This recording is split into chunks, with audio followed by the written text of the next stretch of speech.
विश्व गुरु गौरी शंकर आचार्य जी के पास में मौजूद है। मैं आपको बताना पसंद करूंगा कि ये नेपाल के शंकराचार्य भी हैं। जिस समय नेपाल में जाते हैं तो चारों तरफ का काफिला नेपाल सरकार की तरफ से सुरक्षा देखने योग्य होती है।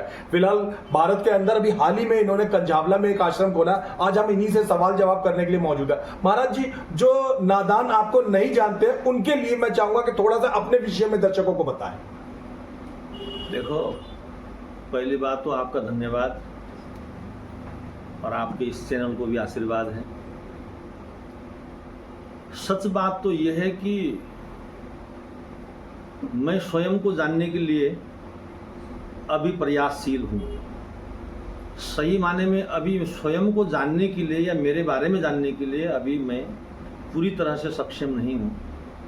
सांसारिक रूप से मैं इतना कह सकता हूँ कि मैं विश्वगुरु डॉक्टर गौरी शंकराचार्य, पशुपति अखाड़े का संस्थापक और एक सनातन वैदिक धर्म का एक सच्चा सिपाही, मेरा यही परिचय है।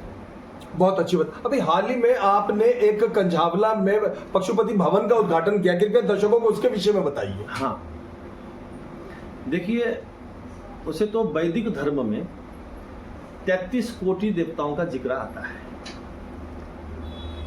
और भारतवर्ष में प्रसिद्ध जो मूल परंपरा में 13 अखाड़े अभी तक माने गए हैं।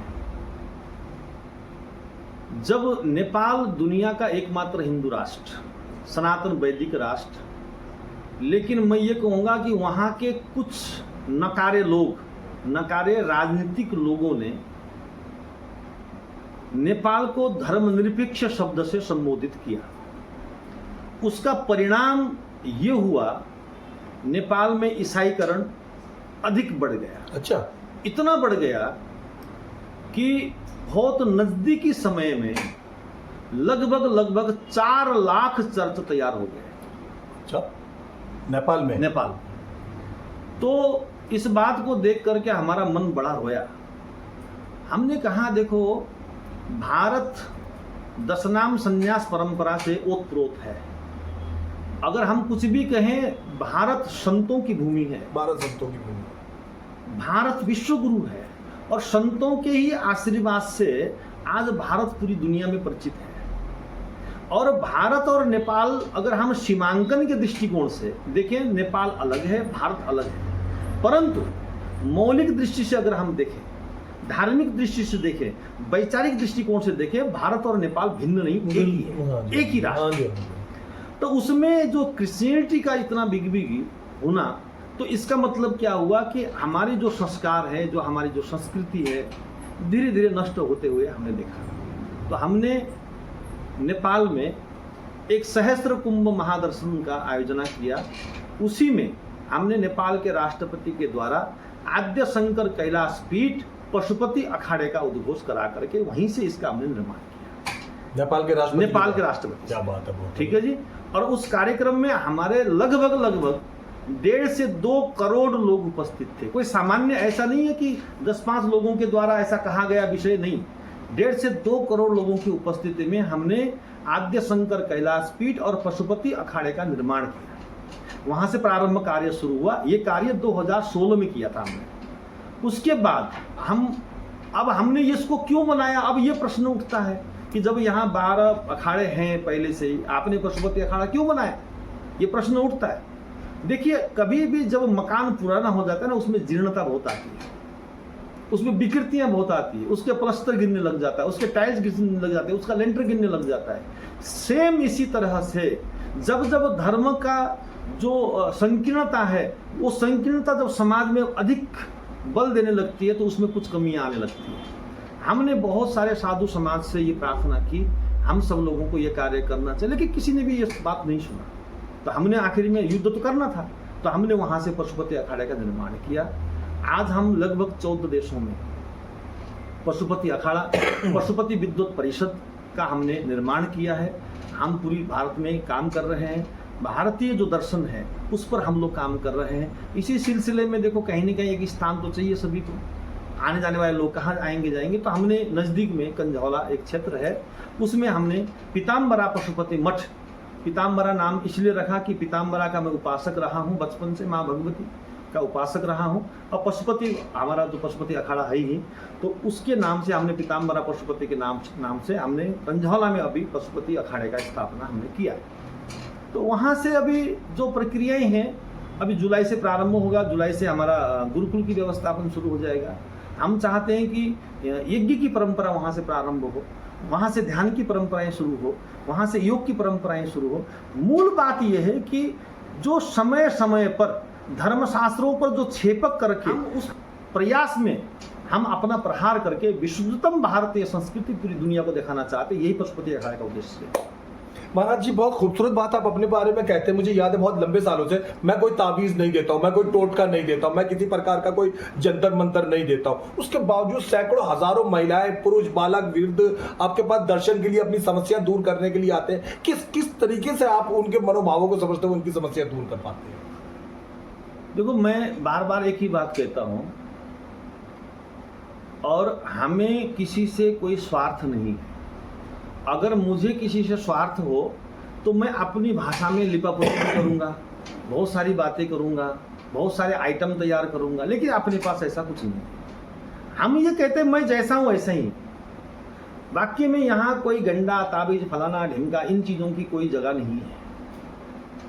हमने जब शास्त्रों का अध्ययन किया, जब मुझ पर गुरु कृपा हुई, जो गुरु महाराज ने हमको दिया, और उस दिए हुए प्रसाद में जब मैंने अपने जीवन को देखा, इस दुनिया का दुख की निवृत्ति का, कष्ट की निवृत्ति का एक ही साधन है, उस साधन का नाम है ज्ञान। ठीक है? तो जितने लोग मेरे नाम सुनकर के यहाँ आते हैं, तो उसके साथ हम दो काम करते हैं। एक, देखो, मैं ज्योतिष से मैंने एमए किया है। अच्छा। तो स्वाभाविक बात है कि लोग थोड़ा सा भौतिक संसार को जानने के लिए भी आते हैं, क्या होने वाला है, क्या हो चुका है, हमें अब क्या करना चाहिए। तो उस पर मैंने आचार्य किया है, तो स्वाभाविक रूप से लोग प्रश्न करने आते हैं। एक तो ये भूमिका, उसके माध्यम से हम वैदिक यज्ञ करते हैं, अनुष्ठान करते हैं। बहुत बढ़िया। एक तो अनुष्ठान होता है ना, किसी के लिए, किसी कुंडली में कोई भी योग हो, उस योग के अनुसार उसका पुरस्चरण करने का कार्य हम लोग करते हैं। ब्राह्मण लोग बकायदा बैठते हैं, वेद मंत्रों का उच्चारण करते हैं बकायदा, कोई टोटका नहीं। पाठशाला से बहुत सारे ज्ञानी युवक आपके पास आते हैं? सब आते हैं, पाठशाला से कई जगह से आते हैं। हमारे पास दिल्ली में लगभग 2500 ब्राह्मण में से जुड़े हुए हैं। अच्छा। तो हम पूरा वैदिक सिस्टम से हम उस प्रक्रिया को करते हैं। एक तो हमारा पक्ष ये है। दूसरा पक्ष ये है कि मैं ये चाहता हूँ, क्या भौतिक संसार का सुख मिलने मात्र से क्या आप सुखी हो जाएंगे? क्या नहीं, संभव ही नहीं है। तो हम उसको ये भी कहते हैं साथ में, ये बाहरी प्रक्रिया है, ये आउटर प्रक्रिया है। आपको इंटरनल प्रक्रिया में भी जाना होगा, स्पिरिचुअल लाइफ में भी जाना होगा, भीतर इनर शरीर के अंदर भी प्रवेश करना होगा। जब तक आप भीतरी शरीर में प्रवेश नहीं करोगे, संसार आपको सुखमय नजर नहीं आएगा। शायद जो मैं बोलता हूं उसमें कोई लिपापोती बात नहीं है, किसी को मनाने के लिए मैं कोई बात नहीं करता, या विशेष किसी शास्त्रों को मैं मॉडिफाई करके नहीं बोलता। जो मेरा अध्ययन के बाद जो मेरा अनुभव है, वो मैं लोगों को बोलता हूँ। शायद मुझे लगता है वो लोग शायद इस बात से प्रभावित हो, इसलिए लोग आते होंगे। ये तो उनसे भी पूछना पड़ेगा भाई वो क्यों आते हैं। तो लेकिन मुझे ऐसा लगता है। महाराज जी, आप दो देशों में लोकप्रिय संत है। एक अंतरराष्ट्रीय प्रश्न आपसे पूछते हैं। इस समय युद्ध का दौर चल रहा है पिछले 2-3 साल से, यूक्रेन, रूस, इजराइल, फिलिस्तीन, अभी भारत, पाकिस्तान, इवन और भी इधर उधर। युद्ध को आप किस दृष्टि से देखते हैं? हिंसा को आप किस दृष्टि से देखते हैं? देखिए, हिंसा कोई भी हो,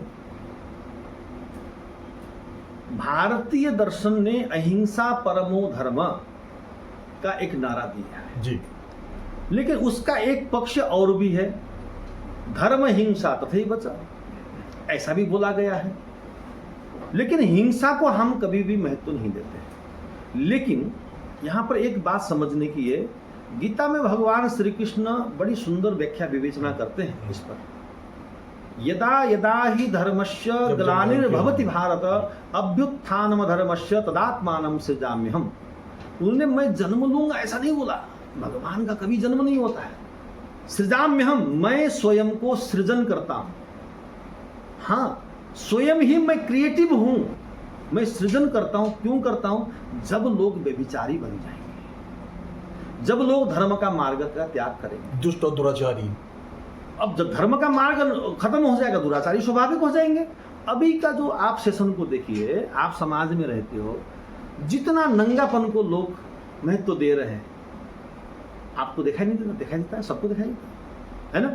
आप इतना सोशल मीडिया आप पढ़ रहे हो, हाँ, घर में के जो बुजुर्ग लोग हैं वो वृद्धाश्रम की तरफ जा रहे हैं, हाँ, युवा पीढ़ी नशे में खत्म हो चुका है। हमारे जो नया बच्चे हैं, लड़के लड़कियां हैं, डिस्को बार फलाना ढिमका, हाँ, अनावश्यक कर्मों में लिप्त हो चुके हैं, वो 100% बहिर्मुख हो गए हैं।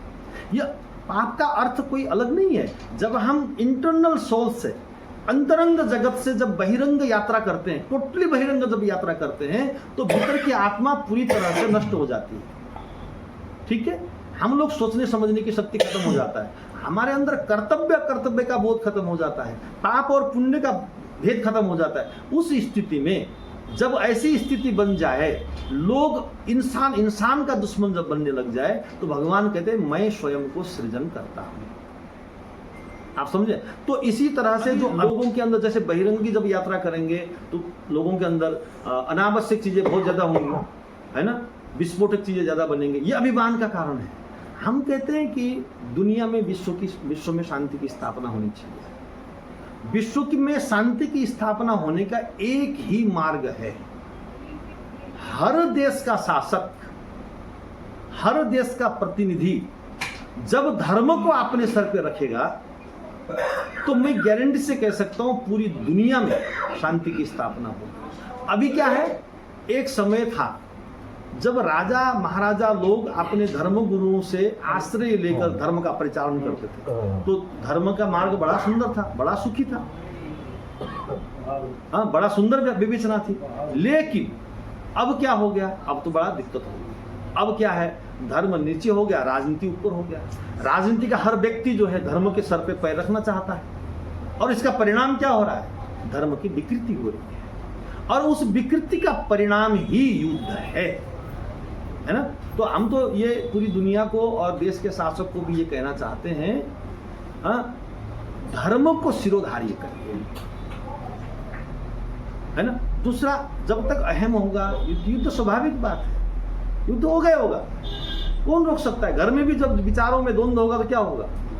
युद्ध होता है, भाई भाई में युद्ध होता है। ये तो देश की बात है, पूरी दुनिया में युद्ध हो रहा है ना। तो इस युद्ध से हमको निजात पाने का एक ही मार्ग है, उस मार्ग का नाम है अध्यात्म।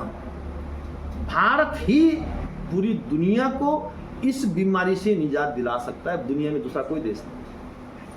महाराज जी, जब आप किशोर थे, जब आपने शिक्षा प्राप्त करना शुरू करी, जब आप संत बने, जब दोनों देशों में आप लोकप्रिय होना शुरू हुए, लोग आपके चरण छूने लगे, आपका मान करने लगे, तब की बात करते हैं। और अब अभी थोड़े समय की बात करते हैं, 3-4 साल की। अब पूरे, चाहे हम भारत की बात करें या नेपाल की, नशाखोरी और मोबाइल देखना बहुत ज्यादा प्रचलन, मतलब सामाजिक बुराई में तब्दील हो गया। इस सामाजिक बुराई को जो दोनों देशों में मौजूद हो गई है, नशाखोरी की लोग भी पहले के मुकाबले कई गुना बढ़ गए। अब तो हर 5वें घर में एक नशेड़ी मौजूद हो गया, हर 5 में से 4 घर में फोन देखने वाले बालक और किशोर किशोरियां हो गए। इस समस्या को आप देश की किस दृष्टि से देखते हैं, और दूर करने का यत्न क्या हो सकता है? देखिए, इस दुनिया में जब भी कोई चीज निर्माण होता है, वो निर्माण गलत नहीं होता, उस निर्माण का कोई विशेष महत्व होता है, विशेष कारण होता है। गलत कब होता है? जब हम उस निर्माण का एक्सेस प्रयोग करते हैं, या उसकी मात्रा से ज्यादा जब प्रयोग में आता है, तो वो चीज गलत होता है। हम ये कहते हैं, आपने कहा मोबाइल देखना गलत नहीं है। देखो, एक समय था हमने अगर छोटा सा कोई विषय वस्तु को जानने के लिए भी, हाँ, सैकड़ों किलोमीटर हम यात्रा करते थे। हाँ जी, पुस्तकालय जाते, गुरुओं के पास जाते, कई लंबा समय तक हम गुरुओं के आश्रम में रहते थे। जब गुरु जी के कपड़े धोते थे, बर्तन धोते थे, तब गुरु जी बड़े प्रसन्न होने के बाद हमको एक सूत्र बताते थे, बेटा ऐसा करो। लेकिन अब समय बदल गया है, अब टेक्निकल युग है, ये गलत नहीं है। आज ये 6 इंच के इस मोबाइल में पूरी दुनिया समाहित है, ये पूरी दुनिया इसमें समाहित है। अब इसके अंदर 2 चीज है, दुनिया में 2 ही चीज है, ध्यान रखना मेरी बात। एक देव है, एक असुर है, एक अच्छाई है, एक बुराई है, एक पॉजिटिव है, एक नेगेटिव है। ये कहीं भी जाएंगे आप दो ही मिलेंगे, जीवन के बाद मृत्यु मिलेगी कि नहीं मिलेगी जी। और मृत्यु के बाद जीवन भी मिलेगा जी।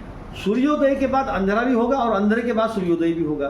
तो ये जो सृष्टि है, ये सृष्टि दो पैनल से ही चलती है, एक अच्छाई के पैनल से और एक बुराई के पैनल से। इसके अंदर भी ऐसा ही है, उजाला और अंधेरा दोनों चीजें। अगर आप इसका सदुपयोग करेंगे तो ये आपके लिए एक ऋषि मुनि की तरह काम करेगा, एक गुरु के रूप में काम करेगा, एक मार्गदर्शन के रूप में काम करेगा, एक ज्ञान के रूप में काम करेगा। जैसे आपने अभी अग्नि का उदाहरण दिया, आप इस्तेमाल अग्नि का उदाहरण दिया, रोटी अच्छी पकेगी। अगर हमने इसका दुरुपयोग किया तो हम पूरी तरह से हम नष्ट हो जाएंगे। ये समझना, ये समझाना दो व्यक्तियों का कार्य है। सबसे पहला, गुरु ये संदेश समाज को दे। बहुत अच्छा। दूसरा, जो घर के अभिभावक हैं अपने बच्चों को सही सत मिथ्या वस्तु पर खावे, सत और असत का ज्ञान दें। अब बाप स्वयं नशेड़ी है, अब बेटे को कैसे कहेगा तुम नशा मत करो? आजकल जो हमारा समाज है वो पूरी तरह से विकृत हो गया है, तो हम अपने बच्चों को गाइड नहीं कर पाते हैं। तो हमको अब चाहिए कि हम अपने आप में भी संयम में रहें और अपने बच्चों को भी सही आयाम दें। इसके लिए पशुपति अखाड़ा एक बहुत बड़ा कार्य करने जा रहा है। हम ये कार्य दिल्ली से प्रारंभ कर रहे हैं। आने वाले बहुत नज़दीकी समय में हम लगभग 30 से 40 गांव का एक महायज्ञ करने जा रहे हैं।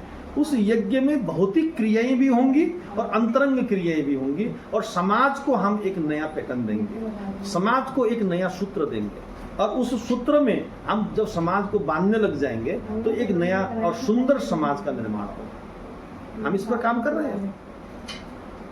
तो इसमें कोई ऐसा नहीं है कि हमको मोबाइल छोड़ना चाहिए, ये त्याग करना चाहिए, ऐसा कोई विषय वस्तु। नशाखोरी, देखो मैंने कहा ना, कोई भी कर्म का विषय क्या है। अभी लोग आगे बढ़ रहे हैं, जिसका परिणाम डिप्रेशन में आना, माइग्रेन होना, दुराचारी कर्म करना, नशाखोरी करना है। ठीक है, आपका और धर्म का कार्य ये है। ये मीडिया का काम भी है। मीडिया भी क्या पता है आजकल, देखो इसमें बुरा मानने की बात नहीं है, मीडिया भी बड़ी चालू हो गई। उनको टीआरपी चाहिए, टीआरपी पाने के लिए वो किसी भी हद तक जाते हैं। जी जी, ठीक है, उस टीआरपी के चक्कर में वो हमारे संस्कार संस्कृति का मूल्यांकन नहीं करते हैं। आज के डेट में जो धर्म के करप्ट लोग हैं, उन लोगों के आगे कैमरा लगा के हम लोग हाँ करते हैं। यथार्थ ज्ञान को समझने और समझाने का मार्ग आज हमारे मीडिया कर्म के पास भी नहीं है। मैं ये कहता हूँ कि धर्मगुरु इस समाज का अध्यापक है और मीडिया उसका प्रकाश है। तो मीडिया को भी चाहिए कि अगर समाज में कोई अच्छे गुरु रहते हैं, आप निःशुल्क या निस्वार्थ भाव से कम महीने में एक दिन एक एपिसोड आप उनको जरूर दीजिए। बहुत अच्छा। ताकि अगर समाज में विकृति हो रही है, उस समाज में मेरा बेटा भी तो रहता है, मेरा भाई भी तो रहता है, मेरे माता पिता भी तो रहते हैं, आने वाला मेरा जनरेशन भी तो है ना। हम तमाशा किसका देख रहे हैं? क्यों देख रहे हैं हम तमाशा? तो उस अग्नि में अगर मेरे घर में आग लग रहा है तो निश्चिंत होने की जरूरत नहीं है। पड़ोसी हंस रहा है तो निश्चित है कि उसके घर में भी आग लगी। बहुत अच्छा, बहुत बढ़िया, बहुत। इसीलिए अच्छा, हम ये बात कहना चाहते हैं, धर्म एव हतो हन्ति धर्मो रक्षति रक्षिता। हम सबको धर्म से रक्षित होने की आवश्यकता है। जिस दिन हम सब लोग धर्म की मर्यादा को समझेंगे, धर्म से रक्षित होंगे, धर्म हमारी रक्षा करेगा और हम एक सुखमय, शांतिमय, आनंदमय और प्रेममय जीवन को यापन कर पाएंगे। अंतिम प्रश्न महिलाओं से जुड़ा हुआ करते हैं। बहुत सी महिलाएं आपकी भक्त है, बहुत सी महिलाओं में तो आप अत्यंत मात्रा में लोकप्रिय है। महिलाएं अपनी पर्सनल समस्या भी बहुत भाई बहन की तरह आपसे कह देती है। अब इस समय कुछ समय से हम देख रहे हैं कि महिलाएं के लिए बहुत बुरे तरीके से माहौल बिगड़ा हुआ है। कई बुरी घटनाएं दुराचार टाइप की बढ़ गई हैं, महिलाओं के अंदर भी बेहुदा फैशनों का प्रचलन बढ़ गया। इन चीजों को आपकी दृष्टि से देखते हैं, कैसे सुधार आ सकता है? देखो, दृष्टि एक दर्शन है। हमने कई बार कहा, दृष्टि से सृष्टि का निर्माण होता है। एक नशेड़ी व्यक्ति, नशा करने वाला व्यक्ति प्रत्येक व्यक्ति को नशे रूप में ही देखता है, और एक संत सबको संत दृष्टि से देखता है। उसका देखने का तरीका है। लेकिन एक बात और भी है, हम काले को सफेद कैसे बोल सकते हैं? आप बता सकते हैं कि इसका कलर क्या है? वाइट है। मैं कहूंगा कि नहीं लाल है, तो क्या होगा? क्या होगा? खामखा की बहस। अब मैं आपकी बात में आता हूं। आपकी बड़ी सुंदर बात कही। भारतीय संस्कृति और भारतीय सभ्यता के अनुसार हम विशेष करके स्त्री पुरुष के प्रति और पुरुष स्त्री के प्रति आकर्षित होना एक स्वाभाविक और नेचुरल प्रक्रिया है, ठीक है। अब यहाँ पर एक बात आती है, आपने कहा कि घटना और दुर्घटना को जो आपने जोड़ा है, मैं ये कहना चाहूँगा कि हम अपने संस्कारों को भूल गए, ठीक है। अगर कोई बच्चे हमारे, ठीक है, स्वाभाविक रूप से अगर वो अपनी नग्नता को ज़्यादा प्रचलित मात्रा में ले आए, अपनी नग्नता को वो फैशन के रूप में ले आते हैं, अपनी नग्नता को वो सुंदरता के रूप में लाते हैं, भाई आप ये सोचो, हाँ, समाज में तो आप गलत दृष्टि से दे रहे हो ना, कौन दे रहा है, कौन पैदा कर रहा है ये सब चीज़ें? कहीं ना कहीं हमारे समाज में ही लोग कर रहे हैं। मैं प्रत्येक माता पिता को ये भी कह सकता हूँ, कहना चाहता हूँ, आप कोई दिक्कत नहीं, आप पहनाइए, लेकिन थोड़ी सी मर्यादा बनाइए। हम अपने बच्चों को थोड़े से संस्कारित बनाएं। संस्कार अगर हम अपने बच्चों को थोड़े से संस्कार देंगे ना, ये निश्चित है, ये जो जघन्य अपराध हो रहे हैं, कोई मानसिक रूप से विकृत होगा तो अलग बात है, उसकी तो बात हम तो सतयुग में भी नहीं कर सकते, तो कलयुग चल रहा है। लेकिन अगर कोई व्यक्ति अपने आचरण को पूरी तरह से फॉलो करता होगा, अपने सिद्धांत को फॉलो करता होगा, अपने संस्कारों को फॉलो करेगा, तो कहीं ना कहीं ये दुर्घटनाएं होना बहुत कम हो जाएगा। समाज में ये दुर्घटनाएं कहाँ होती है? जहाँ अनपढ़ लोग होते हैं। ये ध्यान रखना, पढ़े लिखे लोग, विद्वान लोग बहुत कम ऐसी घटना करते। ऐसी घटना कौन होता है? डॉक्टर इंजीनियर कभी भी छेड़छाड़ी नहीं करते, उनको क्या मतलब बनता है ना। लेकिन कौन करते हैं? जो ड्राइवर हो गए, चाट बेचने वाले, ये जो काम होते हैं, ये काम वो छोटे लोग होते हैं। छोटे का मतलब जो अशिक्षित लोग, छोटे का मतलब अशिक्षित है, उनके अंदर शिक्षा नहीं है। शिक्षा न होने का मतलब ये है वो कामुक है। और कामुक क्यों होते हैं? क्योंकि उनकी दृष्टि में जो चीज सुंदर लगा उसको पाने की इच्छा रखते हैं, ठीक है। और सुंदर क्या लगता है? अगर कोई व्यक्ति किसी स्त्री को नग्नता में देखेगा तो उसको वो सुंदर भाव में देखेगा, तो स्वाभाविक बात है कि उसकी इमोशंस जगेंगे और वो अपना संतुलन खो बैठता है, ऐसा जघन्य अपराध करता है। मेरा मानना है और हम सबका कर्तव्य है, हम अपने बच्चों को अच्छे संस्कार दें, अच्छी समझ दें, अच्छा ज्ञान दें, है ना। क्योंकि देखिए, अगर कोई चीज ढकी हुई है, हमने इस मोबाइल में हम कवर लगा रखा है ना, अगर हम सुरक्षा के दृष्टिकोण से हम एक परिधान जो भारतीय परिधान है और उस परिधान को हम स्वीकार करते हैं, बुराई क्या है उसमें? हम ऐसा माहौल क्यों क्रिएट कर रहे हैं? किसी के मन में हमारे प्रति विकृति पैदा हो, क्यों कर रहे हैं? अगर समाज में ये घटना घटती है, ये तो बड़ा ही दुर्भाग्यपूर्ण है, ये बड़ा अफसोस का विषय है। इससे ये पता लगता है अभी भी हमारे अंदर कितनी सारी कमियां हैं, कितनी सारी गंदगी है। लेकिन ये भी सच है, कहीं ना कहीं हमारे संस्कार, जो संस्कार कुसंस्कार में जो परिवर्तन हो गए हैं, जो मॉडर्निटी को हम एक कुरूप स्वरूप को हम जो कुरूपता रूप में जो प्रदर्शित कर रहे हैं, कहीं ना कहीं ये भी है। और हम सभी माता पिता को भी ये कहना चाहते हैं, हम अपने संस्कार को एडॉप्ट करें, अपने संस्कार में रहें, तो ये अपराध बहुत कम होने लग जाएंगे। एक समझ पैदा हो जाएगी, एक धर्म का समझ, एक अच्छा चिंतन हमारे अंदर प्रकट होना शुरू हो जाएगा। इसलिए हम चाहते हैं हमारी बहनें सुरक्षित रहे, उनके लिए। और विशेष करके आज की जो युवा पीढ़ी है, आप मेट्रो में जाते हो, कितना, हमने तो कितने साल हो गए मेट्रो में चलना ही बंद कर दिया। अच्छा। शर्म आती है, हमको लज्जा आती है। लोग कहते हैं इसको मॉडर्न है, हमको शर्म आती है। और कोई माता पिता अगर साथ में किसी बच्चे के साथ जा रहे हैं, उस मेट्रो में बैठ नहीं सकते युवा पीढ़ी के बीच में। हाँ, इतनी गंदगी फैली हुई है। आप इस मोबाइल का इस्तेमाल करते हैं, इस मोबाइल में इतनी गंदगी, आप एंड्रॉइड फोन इस्तेमाल ही कर नहीं सकते। आप बताइए, हम समाज को क्या देना चाहते हैं? जब आप पूरी तरह से बहिर्मुख इंद्रियों की तरफ पूरी तरह से अग्रसर हो रहे हैं, तो हम दोष किसको दे रहे हैं?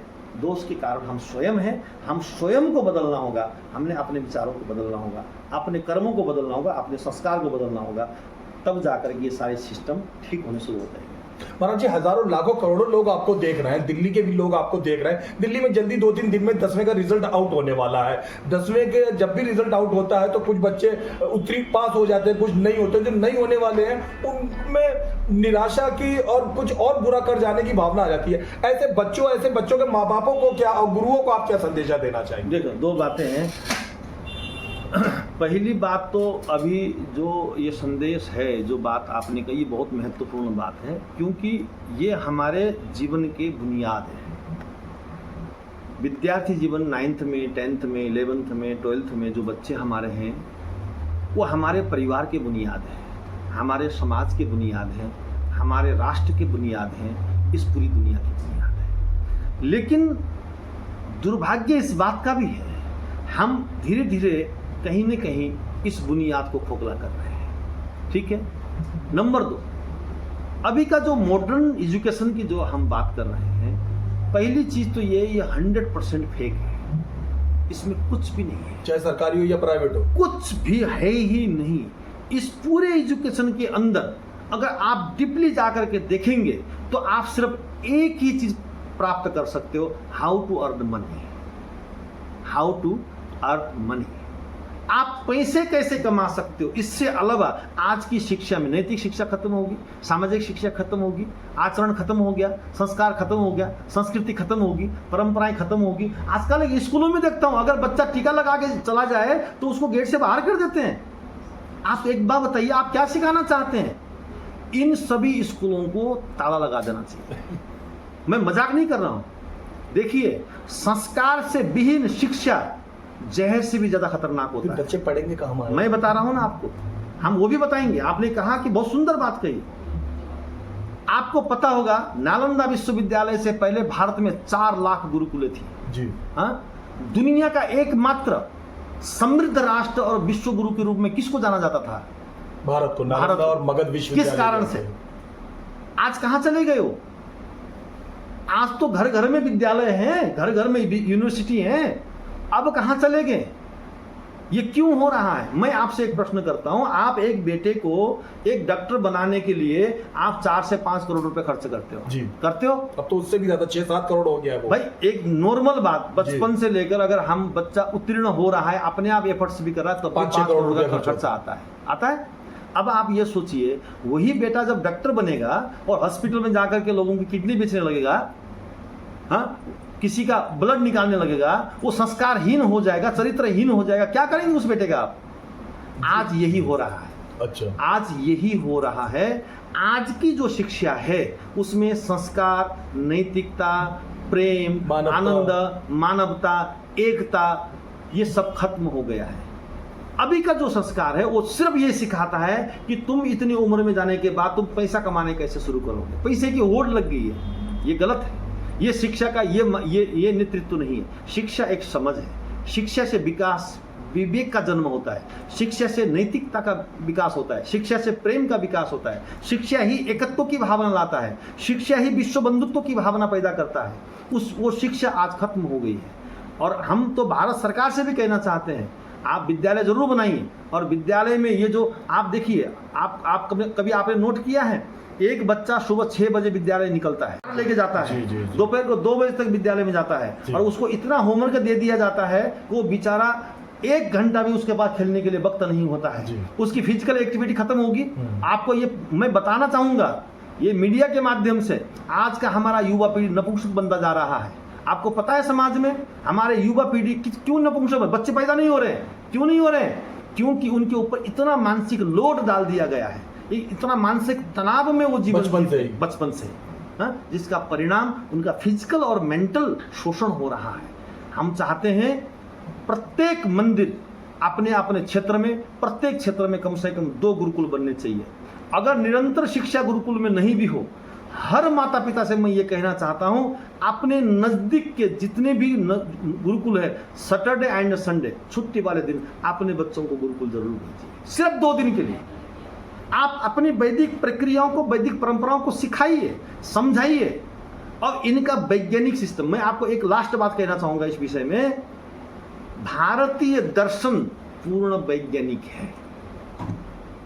लोग धर्म को अलग मानते हैं, दर्शन को अलग मानते हैं, विज्ञान को अलग मानते हैं। नहीं, दर्शन का एक अंश धर्म है, यह धर्म का एक अंश दर्शन है और एक अंश विज्ञान है। धर्म, विज्ञान और दर्शन अलग नहीं है, एक ही है। जब हम इसको समझेंगे, आज वेदों की ऋचाओं को जब हम पढ़ेंगे वेदों के ऋचाओं को पढ़ने के बाद आपके समझ में आएगा वेद पूरी तरह से बहिर्मुख है।